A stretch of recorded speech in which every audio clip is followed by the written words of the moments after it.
Digital arrest का भय दिखाकर बुजुर्ग से लाखों रुपए की साइबर ठगी करने वाले गिरोह का धनबाद साइबर थाना पुलिस ने खुलासा करते हुए एक आरोपी को गिरफ्तार किया है। इस संबंध में मंगलवार को साइबर थाना परिसर में आयोजित प्रेस वार्ता में ग्रामीण एसपी कपिल चौधरी ने पूरे मामले की जानकारी दी। ग्रामीण एसपी ने बताया कि 8 जनवरी 2026 को टुंडी थाना क्षेत्र अंतर्गत रतनपुर निवासी 73 वर्षीय सेबेस्टियन होरो ने साइबर थाना में शिकायत दर्ज कराई थी। पीड़ित के अनुसार अज्ञात साइबर अपराधियों ने व्हाट्सएप वीडियो कॉल के माध्यम से खुद को ईडी और सीबीआई अधिकारी बताते हुए मनी लॉन्ड्रिंग मामले में फंसाने की धमकी दी। अपराधियों ने बुजुर्ग को तथाकथित डिजिटल अरेस्ट का डर दिखाकर मानसिक दबाव बनाया और जांच से बचाने के नाम पर 10,50,000 रुपए विभिन्न फर्जी बैंक खातों में ट्रांसफर करवा लिए। मामले की गंभीरता को देखते हुए वरीय पुलिस अधीक्षक धनबाद के निर्देश पर साइबर थाना प्रभारी रविकांत प्रसाद के नेतृत्व में एक एसआईटी का गठन किया गया। टीम के तकनीकी विश्लेषण, बैंक ट्रांजैक्शन, मोबाइल लोकेशन और डिजिटल साक्ष्यों के आधार पर जांच आगे बढ़ाई।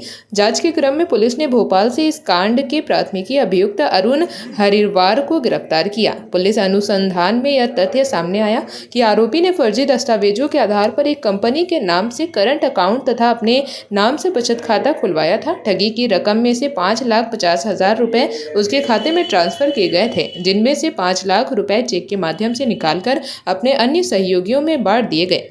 गिरफ्तार आरोपी के पास से पुलिस ने एक मोबाइल फोन और 2 सिम कार्ड बरामद किए हैं, जिनका इस्तेमाल साइबर ठगी में किया जा रहा था। पुलिस अब इस गिरोह से जुड़े अन्य अपराधियों की पहचान और गिरफ्तारी में जुटी है। प्रेस वार्ता के दौरान ग्रामीण एसपी कपिल चौधरी ने आम नागरिकों से अपील करते हुए कहा कि कोई भी सरकारी एजेंसी डिजिटल अरेस्ट नहीं करती। उन्होंने कहा, यदि कोई व्यक्ति ईडी, सीबीआई, पुलिस या किसी जांच एजेंसी के नाम पर कॉल कर पैसे की मांग करे तो उसे तुरंत साइबर ठगी समझे और नजदीकी थाना या साइबर हेल्पलाइन 1930 पर सूचना दे। उन्होंने लोगों से सतर्क रहने और किसी भी अनजान कॉल, वीडियो कॉल या लिंक पर भरोसा न करने की अपील की है। सीबीआई और ईडी के अधिकारी बताकर उससे ठगी कर ली गई थी और इसमें उससे 10.5 लाख रुपए की ठगी की गई और डिजिटल अरेस्ट के टाइम में उसको लगभग 2 दिन तक डिजिटल अरेस्ट करके रखा गया और उनको पूरी तरह से विश्वास हो गया था कि भाई ईडी और सीबीआई के लोगों ने उनको अरेस्ट कर लिया।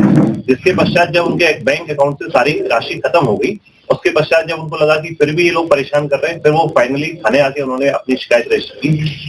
सबसे पहले वो सीनियर एसपी सर के ऑफिस में गए, वहां से सर के द्वारा उनको यहाँ पे आने के लिए बुला गया। जिसके पश्चात तत्काल प्राथमिकी दर्ज करके 8 तारीख को उनकी प्राथमिकी दर्ज की गई और मामले की गंभीरता को देखते हुए एक एसआईटी का गठन किया गया थाना प्रभारी की अध्यक्षता में। एसआईटी टीम तुरंत जैसे ही उसकी डिटेल्स आई, डिटेल्स के बाद अपनी छानबीन करते हुए उनकी जो डिटेल्स आई वो मध्य प्रदेश की आई। मध्य प्रदेश के लिए एक टीम तुरंत रवाना की गई, जिसमें कि हमारे थाने के सब इंस्पेक्टर विश्वजीत और विकास और थाने के 2 और कांस्टेबल इनके साथ थे, एक एएसआई भी थे। इन टीम ने वहां पे जाके लगभग एमपी में उस जगह की रेकी की, जिसके खाते में पैसे गए थे, उसकी खाते से जिसने पैसे की निकासी की थी उसको काफी सूझबूझ के साथ 4-5 दिन तक रेकी करते हुए उसके पीछे लगे और उसके बाद उसको फाइनली वहां से गिरफ्तार करके लेके आए। कहाँ से गिरफ्तारी हुई सर? रकम कितना था सर? रकम टोटल 10 लाख रुपए की ठगी हुई थी, जिसमें कि इनके अकाउंट में 5 लाख रुपए गए। डिजिटल अरेस्ट किस तरह से किया गया था, उसको क्या कहा गया था? डिजिटल अरेस्ट करने का जो एमओ था उसमें इनके कई डॉक्यूमेंट्स भेजे गए जो पोस्ट डॉक्यूमेंट्स थे, जिसमें ईडी के और सीबीआई के डॉक्यूमेंट्स थे, जिसमें कि इनके नाम को दिखा के ये बताया गया था कि इनको डिजिटल अरेस्ट कर लिया गया है और इसका अरेस्ट वारंट उसके पास था। अरेस्ट वारंट में बेसिकली उनके पास इनके आधार कार्ड की डिटेल थी, जिससे कि इनको ये विश्वास हो गया कि हमें सच में अरेस्ट कर लिया गया है। आधार कार्ड नंबर और आधार कार्ड के बारे में पैन कार्ड की डिटेल्स उनके पास कहीं ना कहीं से पहुंच गई थी, जिसके माध्यम से इनको भरोसा हो गया कि भाई हमें सही में अरेस्ट कर लिया गया है। पुलिस कहाँ के रहने वाले हैं सर? पीड़ित टुंडी थाना के रहने। क्या करते थे वो? ये एक टीचर थे, डिनोबली स्कूल में, प्राइवेट स्कूल में टीचर थे। उसके बाद रिटायरमेंट के बाद इनके जो अकाउंट में राशि रखी गई थी, इन्होंने अपनी बेटी की शादी के लिए राशि रखी थी, जिसकी निकासी साइबर ठग के द्वारा कर दी गई। इनका सिंडिकेट भी है। सिंडिकेट में और लोगों के पीछे भी पुलिस को जानकारी मिली, जिनकी गिरफ्तारी शीघ्र ही कर दी गई। एमपी भोपाल से।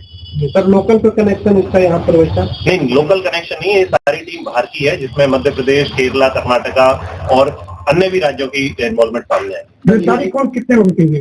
गिरफ्तारी एक ही व्यक्ति की हुई, जिसके खाते में पैसा गया था, जिसने पैसे की निकासी की है। डिजिटल अरेस्ट से रोकने के लिए क्या कुछ आप अपील करते हैं जनता, क्योंकि जनता में जो ये मैटर गंभीर था, इसी के लिए यहाँ प्रेस कॉन्फ्रेंस की जा रही है कि डिजिटल अरेस्ट नाम की कोई भी चीज आज के टाइम में सुप्रीम कोर्ट के द्वारा भी बार बार बताया गया कि इस तरह की कोई भी काम। जेपी भारत लाइव, भारत की बात जेपी के साथ। वीडियो को लाइक करें, शेयर करें और चैनल को सब्सक्राइब करें।